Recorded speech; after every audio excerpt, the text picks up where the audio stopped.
telling me that in China, a communist country, that I could go there and buy a home, like I pay the mortgage, and it is mine, for 70 years. That is my property. I don't ever have to worry about losing my job, getting sick, or just not even being able to pay the bills. It's mine. And then when that 70 years is up, all I have to do is renew the property tax for a small fee that's nowhere close to the amount that I would have to pay in America. Wow, what a concept. You're telling me that the only property tax that they pay on their vehicles is a small vessel tax that is attached to their insurance that they pay? What a concept. You're telling me that public spaces such as museums and zoos are free because it's a public space? What a concept. You're telling me that you can work a part-time job, and as long as you don't make over 5,000 of whatever their currency is, that you won't be taxed on it? What a concept. When TikTok vanished from American screens, millions turned to RedNote, a Chinese social media app, for solace. But what they discovered was far more profound than just another platform. RedNote became a gateway, a vibrant, unfiltered portal into the heart of China. To say it, but the American government was correct. They said don't go to that Red app, you'll be influenced. And I was like, nah. But now I don't know what to think. Guys, I can't stop making Chinese food. First thing on my to-do list, learn Chinese. Second, save enough money to go to China. Third, save up extra money to get Chinese food. I love Chinese, it's my favorite food. Fourth, find a rich husband, live there. I'm seeing all over my FYP a bunch of disgruntled Americans regarding how America seems more like a third world country and everything that they learned and knew about China is just not true. So if you're mad about the groceries and that they don't have to pay property tax after they pay off their mortgage, let me tell you that they have better work-life balance than we do. So during my doctorate studies at Johns Hopkins, I was sent over to China to do research with the Center of Disease Control. They do have a CDC as well. There's none of this like really super calculated, hey, you take 2 15-minute breaks and a 30-minute lunch if you work 40 hours, but if you work under 20 hours, you don't get a break except for one 15-minute break. Like, it's just like weird policies that we have in America. No, they have like a lot of freedom to leave work, go get a boba, go get an ice cream, come back. They actually support you taking naps. Like at the CDC, they used to have these like beds for you to go and take a nap if maybe you live too far from work. Otherwise, most people go home during lunch because their lunch hour was like 2 hours. 2 hours was their lunch break. The dialogues on RedNote are more than viral content. They're a quiet revolution in global understanding. They're rewriting narratives, fostering empathy, and proving that even in a divided world, understanding can thrive. China is no longer hidden. It's just a scroll away and the world is tuning in. What began as a refuge for TikTok users has grown into a platform for connection, where Americans and others engage directly with Chinese voices through candid videos, personal stories, and unfiltered glimpses of daily life.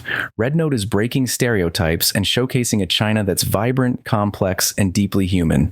From the neon-lit streets of Shanghai to serene rice paddies in rural villages, the app highlights the breathtaking diversity of a nation often misunderstood. Its true magic lies in the conversations it sparks. Real people sharing real stories, bridging divides one post at a time. Not to mention the majority of the time we were always leaving to do PR and relationships. So social networking is a huge thing over there. Whereas in America, everybody's isolated. You don't even know who your neighbors are, right? Like you just go straight to your house when you come home from work. But not there. I remember we would meet other government officials during lunch and then they'll gift us big boxes of grapes and of course alcohol. And then their alcohol is 40% alcohol. I'm like, oh my God, I'm gonna get drunk and throw up. But we were drinking during the day. It was day drinking, daytime drinking. And it was because we were social networking with like these people, right? And this was okay. This was almost applauded.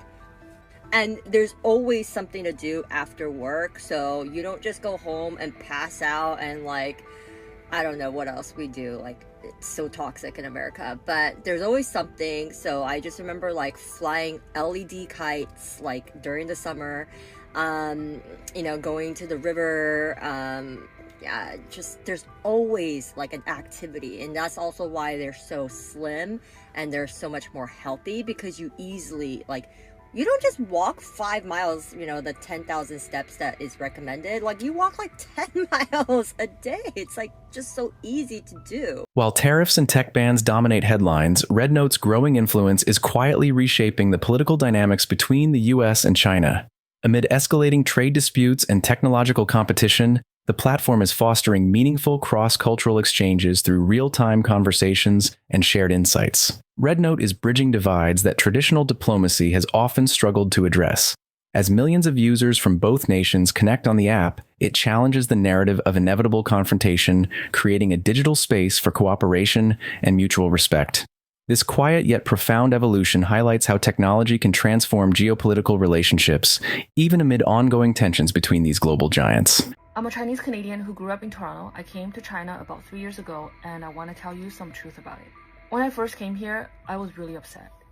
But as time went by, I have come to realize that it is better to be here right now. But every system has pros and cons, right? It's really about what you value more. Some common concerns from the West is like, oh, you don't have privacy in China, and all the media is controlled by the government, so it's very, very biased. Okay, let's talk about these two. So yes, I don't have privacy in China. There are security cameras everywhere, covering every single corner of public space. And it has facial recognition of its citizens. So yes, they know. But I am absolutely safe. Crime rate is so low, even petty thieves are forced to switch occupation. And yes, the media is controlled, but it also comes to our advantage. I'll give you an example that combines these two things. So last year at a hospital, there was this old man, like in his 80s, and he took somebody else's phone. The lady reported it lost, they checked the security camera, and then they located this old man. And the video showed that he took it intentionally, and they posted this video on their official news channel and say, oh, this old man stole a phone. And of course, the public started shaming him and like kind of cyberbullying him. Cyber friends being cyber, they found who he is, where he lives, and people had really, really nasty, mean things to say to him, like, oh, shame on your whole family. I would be so ashamed if I was your kid. Your offsprings are probably not any better than you are. It was bad, right? It was bad. But you know what effect it had? It made an example of how bad it can get if you just stole something like a phone. And the Chinese culture, or most Asian cultures, are very community-based. My reputation directly affects the reputation of my whole family. And the worst thing you can do is bring disgrace to your family name. So now the thieves are presented with a question. Is it worth it to steal that phone? And that's just stealing a phone. Think about other bigger crimes. The punishment is much worse and more cruel. So as a result, for women who, don't look like a total toad, I'm able to walk safely down the street, like downtown Shanghai where all the clubs are. I can safely walk down at 2 a.m. and I know that I am safe. To me, that's more important than not having anybody know that I'm going to the grocery store or I'm on my way to work. There are billions of people here. Why do they give a shit about where I'm going? Obviously, I'm not saying that there are no problems here. Yeah, there are lots of problems here, all right? But at the end of the day, I'm happy to be living here. I do invite you all to come visit if possible. I think it will be an eye-opening experience.